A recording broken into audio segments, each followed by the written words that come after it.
بسم اللہ الرحمن الرحیم۔ معزز خواتین و حضرات، قادیانیت کے دنیا میں پھیلنے کی صرف دو وجوہات ہیں، اور یہ ایسے حقائق ہیں کہ جن سے انکار کرنا کسی بھی صورت میں ممکن نہیں۔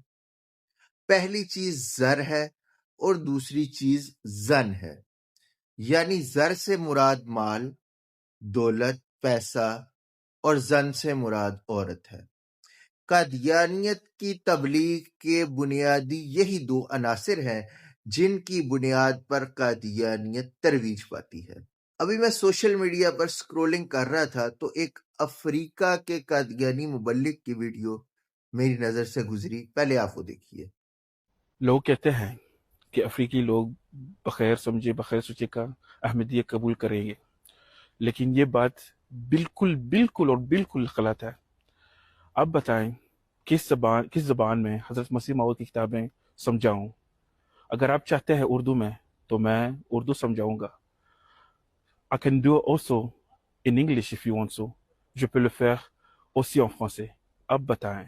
تو جی قادیانی مربی صاحب، اگر آپ نے بغیر سوچے بغیر سمجھے قادیانیت قبول نہیں کی، بغیر کسی لالچ کے قادیانیت قبول نہیں کی، تو قرآن میں جو اللہ رب العزت نے فرمایا کہ خاتم النبیین، اور جو رسول اللہ صلی اللہ علیہ وآلہ وسلم نے اس کی انٹرپریٹیشن کی کہ انا خاتم النبیین لا نبی بعدی، تو اس کے باوجود آپ نے مرزا غلام قادیانی کو کس صورت میں اور کیوں کر قبول کیا؟